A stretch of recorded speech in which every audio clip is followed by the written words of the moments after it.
ఏది అయినా ట్రై చెయ్యి ఆచి చికెన్ మసాలా. ఆచి చికెన్ మసాలా. డీలిమిటేషన్ తో చిన్న రాష్ట్రాలు ప్రాముఖ్యతను కోల్పోతాయని ముఖ్యమంత్రి రేవంత్ రెడ్డి అన్నారు. మీడియాతో చిట్చాట్ గా మాట్లాడిన సీఎం అనేక విషయాలు వెల్లడించారు.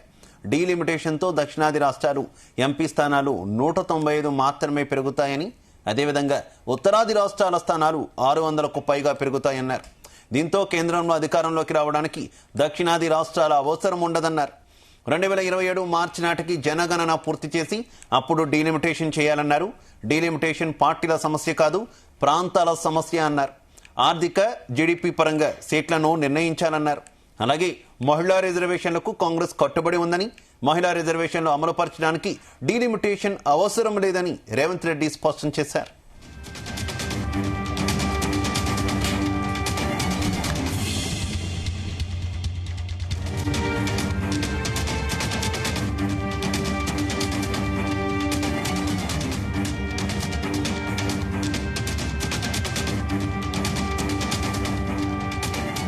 రైట్, డీలిమిటేషన్ పై మరోసారి కామెంట్స్ చేశారు ముఖ్యమంత్రి రేవంత్ రెడ్డి. మీడియాతో చిట్ చాట్ సందర్భంగా ఆయన ఈ కామెంట్స్ చేసినట్టు తెలుస్తుంది. డీలిమిటేషన్ వల్ల దక్షిణాది రాష్ట్రాలు, ముఖ్యంగా చిన్న రాష్ట్రాలు నష్టపోతాయంటూ కూడా ముఖ్యమంత్రి వ్యాఖ్యానించారు. ఇది పార్టీల సమస్య కాదు, రాష్ట్రాల జీవన్మరణ సమస్యగా అయితే ఆయన అభివర్ణించినటువంటి పరిస్థితి.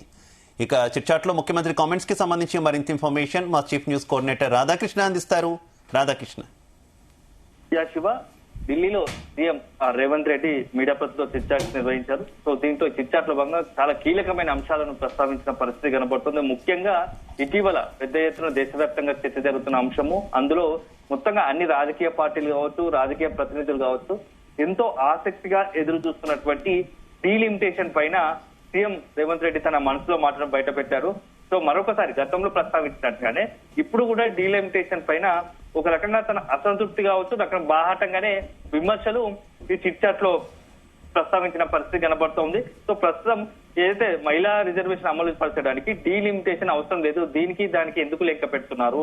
సో నిజంగానే 2027 మార్చి నాటికి జనగణన పూర్తి చేసి అప్పుడు డీలిమిటేషన్ పూర్తి చేయాలి. డీలిమిటేషన్ చేస్తే బాగుంటుంది తప్ప ఎందుకు అంత ఆదరబాదరగా చేస్తున్నారు? డీలిమిటేషన్ వల్ల ఎందుకు ఎవరికి లాభం, మేలు జరగాలని, ఎవరికి లాభం జరగాలని రాజకీయంగా కొంత దీంట్లో వెనుక రాజకీయం కొంత ఏమంటారంటే రాజకీయ స్వలాభం కోసమే ఈ యొక్క డీలిమిటేషన్ ను తెరపైకి తీసుకొచ్చారని చెప్పేసి కూడా సీఎం రేవంత్ రెడ్డి మాట్లాడిన పరిస్థితి కనబడుతోంది.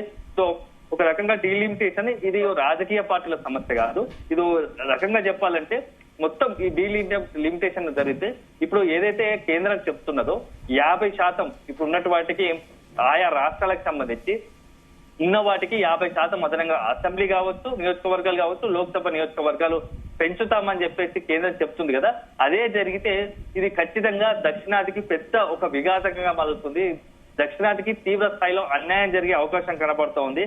ఎందుకంటే డీలిమిటేషన్ ప్రకారం సీట్లు కనుక పెరిగితే 600 పైగా స్థానాలు ఉత్తరాదికి పెరుగుతాయి. సో ఇప్పటికే ఉత్తరాది డామినేషన్ ఉంది లోక్సభలో, ఇటు పార్లమెంట్ లో. ఇప్పుడు అదే జరిగితే ఇంకా మరింత పెరుగుతుంది. సో తెలంగాణ దక్షిణాది రాష్ట్రాల గొంతులు నొక్కినట్టు అవుతుంది.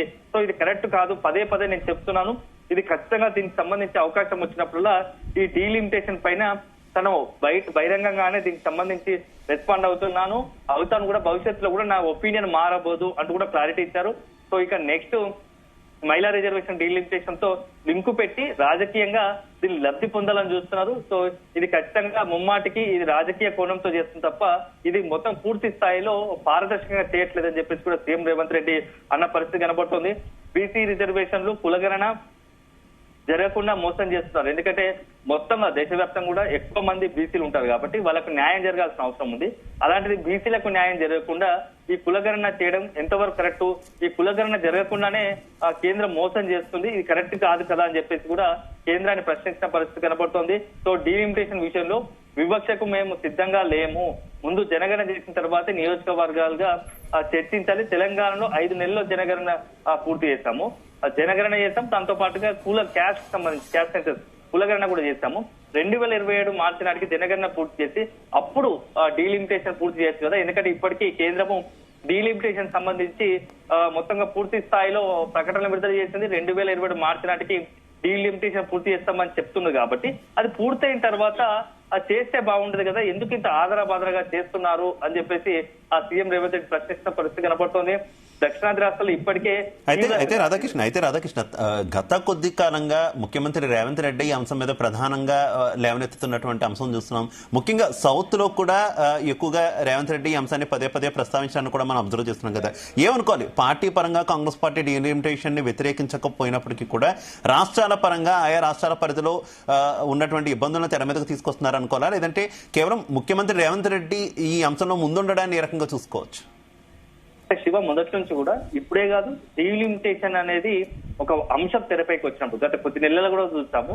సో మొత్తంగా దక్షిణాది రాష్ట్రాలు డీలిమిటేషన్ వల్ల ఇప్పుడున్న పరిస్థితి ప్రకారం జనాభా ప్రాతిపదికన జరిగితే ఆటోమేటిక్ గా పెద్ద ఎత్తున మనం ఇప్పుడు ఉన్నటువంటి లోక్సభ సీట్లనే కోల్పోయే ప్రమాదం ఉంటుందని చెప్పేసి గతంలో ఆ ఒక వాదన వినిపించింది. ఆ నేపథ్యంలోనే దక్షిణాది రాష్ట్రాలు కొంత అలర్ట్ అయ్యాయి.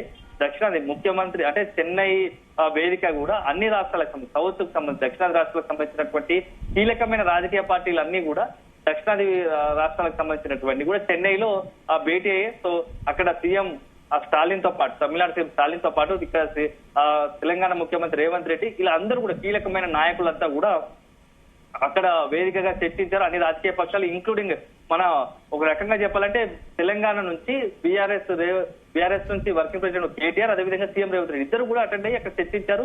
సో పార్టీలకు మనం పరంగా భిన్నాభిప్రాయాలు ఉండొచ్చు, కానీ దక్షిణాది రాష్ట్రాలకు మాత్రం ఖచ్చితంగా ఈ యొక్క డీలిమిటేషన్ వల్ల అన్యాయం జరుగుతుంది కాబట్టి దీన్ని మూకుమ్మడిగా అన్ని రాజకీయ పక్షాలు రాష్ట్రాలకు సంబంధించినటువంటి వితిన్ ఆయా రాష్ట్రాలకు సంబంధించినటువంటి రాజకీయ అభిప్రాయాలను పక్కన పెట్టి ఖచ్చితంగా వీటిపైన పోరాడాలి, లేదంటే దక్షిణాది గొంతుకను కోల్పోయే ప్రమాదం ఉంటుందని చెప్పేసి గతంలోనే వాదించిన పరిస్థితి. ఇప్పుడు మొదటి నుంచి కూడా రేవంత్ రెడ్డి డీలిమిటేషన్ విషయంలో కొంత భిన్నంగానే స్పందిస్తున్నారు. సో మొదట్లోనేమో సీట్లు కోల్పోతాయి అనుకున్నారు, ఇప్పుడు అదనంగా సీట్లు వచ్చినా దానివల్ల పెద్ద ప్రయోజనం చేయకూడదు. అదే సందర్భంలో మనకు వస్తున్నాయి సరే, కానీ దీనికి మించి ఇప్పుడు ఉత్తరాదికి ఆల్రెడీ ఎక్కువ సీట్లు ఉన్నాయి, దానికి అదనంగా వస్తున్నాయి కాబట్టి వాళ్ళ వాయిస్ పెరిగే అవకాశం ఉంది. అంటే మొత్తంగా దక్షిణాది ఉత్తరాష్ట్రాలు పోతే ఉత్తరాది రాష్ట్రాల యొక్క ప్రాబల్యం పెరుగుతుంది.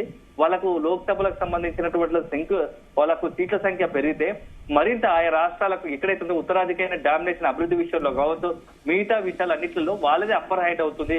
అదే జరిగితే దక్షిణాదికి మరింత అన్యాయం జరుగుతుంటది కాబట్టి దాన్ని దృష్టిలో పెట్టుకొని పదే పదే సీఎం రేవంత్ రెడ్డి ఈ ఇష్యూను తెరపైకి తీసుకొస్తున్నట్టుగా కనబడుతుంది. సో మొత్తానికైతే డీలిమిటేషన్ వల్ల చిన్న రాష్ట్రాలకు అన్యాయం జరుగుతుందని చెప్పేసి కూడా సీఎం రేవంత్ రెడ్డి చెప్పిన పరిస్థితి కనబడుతుంది.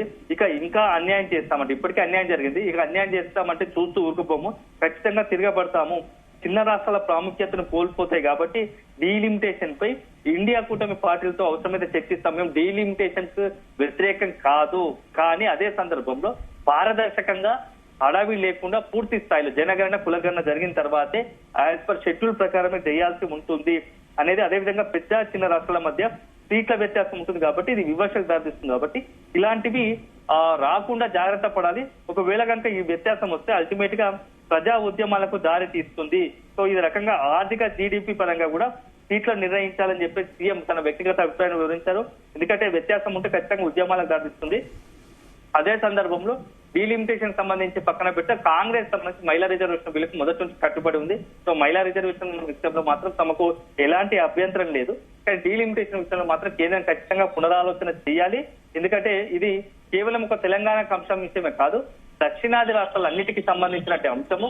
అందులోనూ ఇది భవిష్యత్తు తరాలకు మొత్తం దక్షిణాది రాష్ట్రాల అభివృద్ధికి అదేవిధంగా హక్కులకు సంబంధించిన అంశం కాబట్టి చాలా సీరియస్ గా తీసుకోవాలి. అవసరమైతే నేను దక్షిణాది రాష్ట్రాలకు సంబంధించినటువంటి వివిధ రాజకీయ పార్టీలకు కూడా మాట్లాడడానికి సిద్ధంగా ఉంటాను ఈ విషయంలో అని చెప్పేసి సీఎం రేవంత్ రెడ్డి స్పష్టం చేసిన పరిస్థితి కనపడుతుంది. సో అల్టిమేట్ గా చూడాలి. కేంద్రం మాత్రం ఇప్పటికే ఒక రూట్ మ్యాప్ ను రెడీ చేసిన డీలిమిటేషన్ విషయంలో. సో వస్తే ఇప్పుడు సమావేశాల్లోనే ఈ కొద్ది రోజుల్లోనే ప్రత్యేకంగా ఈ నెలలోనే ప్రత్యేకంగా సమావేశాలు ఏర్పాటు చేయబోతోంది నెక్స్ట్ వీక్ లో. ఈ నేపథ్యంలో బిల్లు కూడా పెట్టాలనుకుంటున్నారు కాబట్టి మరి ఎలా ఉండబోతోంది, నిజంగానే సీఎం రేవంత్ రెడ్డి ఇండియా కూటమి సంబంధించిన పార్టీలతో చర్చిస్తే ఏం చర్చిస్తారు, ఆ పార్టీకి సంబంధించిన నిర్ణయం ఎలా ఉండబోతుంది, ఆ పార్టీలు ఆ డీలిమిటేషన్ కు అనుకూలంగా వ్యవహరిస్తాయా లేకుంటే మొత్తంగా కేంద్రానికి అనుకూలంగా ఉంటాయా, లేకుంటే సీఎం రేవంత్ రెడ్డి ఏదైతే ఎక్స్పెక్ట్ చేస్తున్నాడో ఆ సీఎం రేవంత్ రెడ్డికి అనుగుణంగానే ఇండియా కూటమి పార్టీలు ఉంటాయి అనేది మాత్రం మనం వేచి చూడాలి. Okay, thank you Radhakrishna.